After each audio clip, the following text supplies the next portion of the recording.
कभी कभी कुछ ऐसी घटनाएं हो जाती हैं जिसको सुनने के बाद मन करता है कि ऐसा करने वालों को तो सीधे गोली मारकर न्याय कर दिया जाना चाहिए। यूपी के अंबेडकर नगर में भी बीते शुक्रवार को एक ऐसी ही घटना हुई है जिसने भी सुना वह गुस्से से लाल हो गया और लोग तत्काल ऐसे दरिंदों के लिए मौत की सजा की मांग करने लगे। इस घटना के बाद से हर आम आदमी के मन में सवाल उठ रहा है कि क्या ऐसे दरिंदों को जिंदा रहने का भी अधिकार है।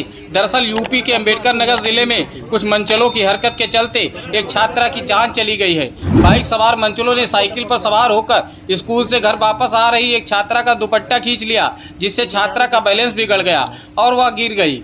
छात्रा के गिरते ही पीछे से आ रही एक बाइक ने छात्रा को कुचल दिया, जिससे छात्रा की मौके पर ही मौत हो गई। छात्रा के साइकिल से गिरने के बाद मंचले मौके से फरार हो गए। पुलिस ने छात्रा की जान लेने वाले उन लफंगों को जब गिरफ्तार किया तो वह लफंगे पुलिस के असलहों को ही छीनकर भागने की कोशिश करने लगे, जिसके बाद पुलिस ने उन लफंगों के पैर में गोली मार दी। दरअसल उत्तर प्रदेश के अंबेडकर नगर जिले में शुक्रवार को स्कूल से लौटते समय कुछ मंचलों युवकों ने एक छात्रा से छेड़छाड़ करते हुए उसका दुपट्टा खींच लिया था। इससे छात्रा साइकिल से सड़क पर गिर गई और बाइक उस पर चढ़ गई थी, जिससे उसकी मौके पर ही मौत हो गई थी। इस घटना के बाद से छात्रा का पिता सदमे में है। मृतक छात्रा बायोलॉजी की छात्र थी और वह पढ़ाई में बेहद अच्छी थी। छात्रा डॉक्टर बनना चाहती थी, लेकिन मंचलों के कारण उसका पूरा परिवार ही बिखर गया। छात्रा के पिता शिवाजीत वर्मा का कहना है कि उसने पुलिस से मौखिक तौर पर एक हफ्ते पहले इन मंचलों की हरकतों की शिकायत की थी, लेकिन पुलिस ने कोई सुध नहीं ली। अगर उस समय कार्रवाई हुई होती तो आज उनकी बेटी जिंदा होती। मृतक छात्रा की दोस्त का कहना है कि शाहबाज, फैजल और एक अन्य लड़का उनका पीछा किया करते थे।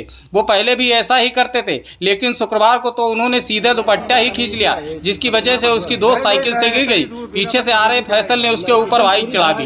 जब तक मैं पहुंची उसके मुंह से खून आ रहा था और वह कुछ बोल नहीं पा रही थी। हम लोगों की मदद से उसे अस्पताल लेकर गए, लेकिन वहां उसे मृत घोषित कर दिया गया। मृतक छात्रा के पिता ने बताया कि उसकी मां का देहांत 8 साल पहले हो चुका था। पढ़ाई के साथ साथ उनकी बेटी घर के काम भी करती थी। पिता ने कहा कि बेटी को इसलिए पढ़ाने के लिए वह भेजता था कि बुढ़ापे का आगे चलकर वह सहारा बनेगी।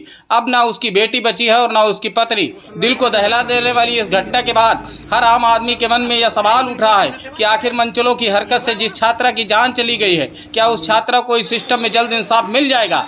लोग अब सवाल कर रहे हैं कि क्या ऐसे लफंगे मंचलों का तो सीधे काउंटर कर दिया जाना चाहिए, क्योंकि ऐसे मंचलों को हरकतों से जान गंवाने वाली छात्रा को वर्तमान न्यायिक व्यवस्था में इंसाफ मिलने में इतनी देरी हो जाएगी कि फिर न्याय का कोई मतलब ही नहीं रह पाएगा।